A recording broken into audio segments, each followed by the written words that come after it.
Ayo. Ini dulu ya. 1, 2, 3. Ayo lo, ini dulu.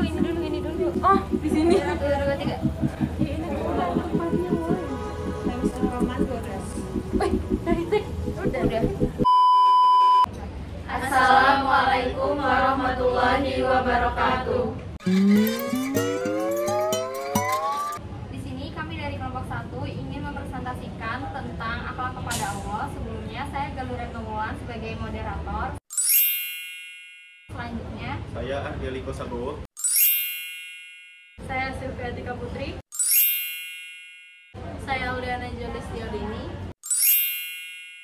saya Nurhana Aisyah. Saya Sina Fiki. Saya Safira Hirswa Kiramiraya. Selanjutnya kami akan mempresentasikan sesuai dengan bagian kami masing-masing. Pengertian akhlak. Kata akhlak secara bahasa diartikan dengan budi pekerti, perangai, tingkah laku atau tabiat tata karma, sopan santun, adab, dan tindakan. Sedangkan secara istilah, akhlak merupakan tingkah laku atau sikap seseorang yang sudah menjadi kebiasaan setiap individu dan kebiasaan tersebut selalu terlihat dalam perbuatan sehari-hari. Selanjutnya yaitu akhlak kepada Allah. Akhlak yang baik kepada Allah adalah ridho terhadap hukumnya baik secara syar'i maupun secara takdir. Ia menerima hal itu dengan lapang dada dan tidak mengeluh. Jika Allah menakdirkan sesuatu kepada seorang muslim dan seorang muslim tidak menerimanya, dia merasa ridho, menerima, dan bersabar. Ia berkata dengan lisan dan hatinya, "Aku ridho Allah sebagai Robku." Baik, selanjutnya dalil nakli terhadap akhlak kepada Allah. Dalil terdapat di dalam Quran surah Al-Anbiya ayat 18 yang berbunyi Bismillahirrahmanirrahim. Bal naqdhifu bil haqqi 'alal batili fayadma'uhu fa idza huwa dahiq. Walakumul wailu mimma tasifun. Yang artinya sebenarnya kami melemparkan yang hak kebenaran kepada yang batil tidak benar, lalu yang hak itu menghancurkannya, maka seketika itu yang batil lenyap dan celaka kamu karena kamu menyifati Allah dengan sifat-sifat yang tidak pantas baginya.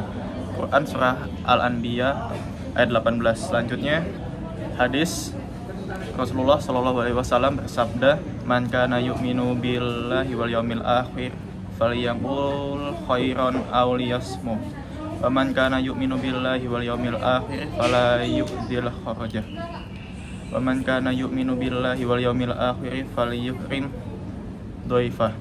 Yang artinya barang siapa yang beriman kepada Allah dan hari akhir, hendaklah dia berkata-kata yang baik atau diam. Barang siapa yang beriman kepada Allah dan hari akhir, hendaklah dia tidak menyakiti tetangganya. Barang siapa yang beriman kepada Allah dan hari akhir, hendaknya dia memuliakan tamunya. Hadis riwayat Bukhari nomor 6475 dan Muslim nomor 47. Penjelasan atau tafsiran akhlak kepada Allah. Penjelasan atau tafsir akhlak kepada Allah Subhanahu wa taala, manusia yang akhlaknya baik adalah manusia yang ridho atau menerima hukumnya secara syar'i dan menerima takdir dengan lapang dada dan tidak ada kata mengeluh. Jika Allah menakdirkan sesuatu kepada muslim tersebut dalam hal yang tidak ia sukai, dia merasa harus ridho atau menerima dan bersabar. Ada dua alasan mengapa manusia perlu berakhlak kepada Allah Subhanahu wa taala. Yang pertama, karena Allah Subhanahu wa taala yang menciptakan manusia, sebagaimana difirmankan dalam surat At-Tahrik ayat 5-7. Dapat disimpulkan dari ayat tersebut bahwa kita sebagai umat Islam harus tunduk, patuh atas segala perintah dan larangannya, karena Allah lah yang menciptakan kita. Yang kedua, karena Allah Subhanahu wa taala yang telah memperlengkap panca indera berupa pendengaran, penglihatan, akal pikiran, hati, serta anggota badan yang kokoh dan sempurna bagi Allah Subhanahu wa taala. Hal ini difirmankan Allah dalam surah An-Nahl ayat 78. Dalil akli akhlak pada Allah. Yang pertama, Allah Subhanahu wa taala lah yang telah memperlengkap panca indera berupa pendengaran, penglihatan, akal pikiran dan hati, serta anggota badan yang kokoh dan sempurna kepada manusia. Yang kedua, Allah Subhanahu wa taala lah yang menyediakan berbagai bahan dan sarana yang diperlukan bagi kelangsungan hidup manusia, seperti buah, makanan yang berasal dari tumbuh-tumbuhan, air, udara, binatang ternak, dan lainnya. Yang ketiga, Allah Subhanahu wa Ta'ala lah yang telah memberi kemampuan untuk mengelola alam semesta sebagai khalifah di muka bumi ini.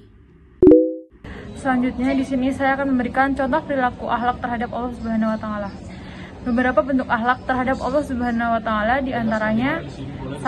Menaati segala perintahnya, terdapat dalam Quran Surat Al-Baqarah ayat 16. Yang kedua, beribadah kepada Allah, terdapat pada Quran Surat Az-Zariyat ayat 56. Yang ketiga, berzikir kepada Allah, terdapat pada Surat Ar-Ra'd ayat 28. Yang keempat, berdoa kepada Allah, terdapat pada Quran Surat Al-Mu'min ayat 60. Yang kelima, tawakal, terdapat pada Quran Surat Ali Imran ayat 159. Yang keenam, tawadhu terhadap Allah, terdapat pada Quran Surat Al-Furqan ayat 63. Yang ketujuh, ridho terhadap ketentuan Allah Subhanahu wa Ta'ala, terdapat dalam hadis riwayat Ibnu Majah nomor 4031 dari sahabat Anas bin Malik radhiyallahu anhu. Contoh perilaku yang dilarang. 1. Larangan mempersekutukan Allah atau syirik, Quran Surat Al-Isra ayat 22. 2. Penuaian hak terhadap orang miskin, Quran Surat Al-Isra ayat 26. 3. Tidak boleh kikir, Quran Surat Al-Isra ayat 29. 4. Larangan membunuh anak, Quran Surat Al-Isra ayat 31. 5. Larangan berzina, Quran Surat Al-Isra ayat 32. 6. Larangan membunuh seseorang, Quran Surat Al-Isra ayat 33.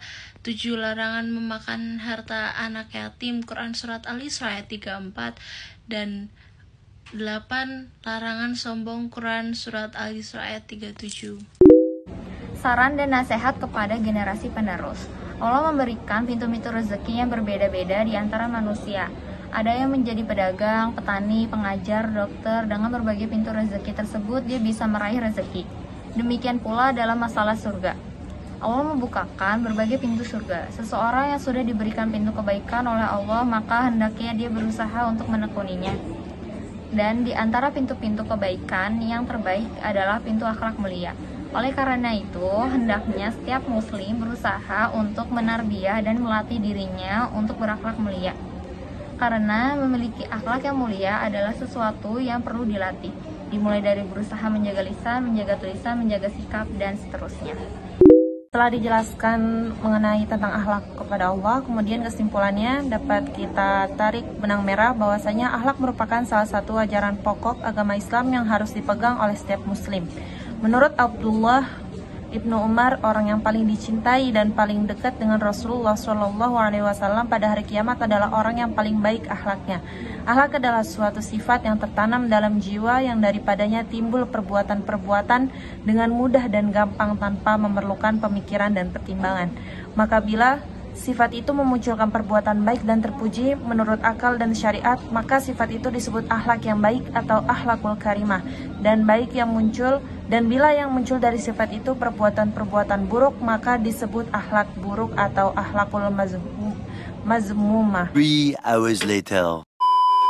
Sekian presentasi dari kami. Semoga apa yang kami sampaikan dapat bermanfaat bagi kalian yang membaca ataupun mendengar. Kurang lebihnya kami mohon maaf. Wassalamualaikum warahmatullahi wabarakatuh. Pulang.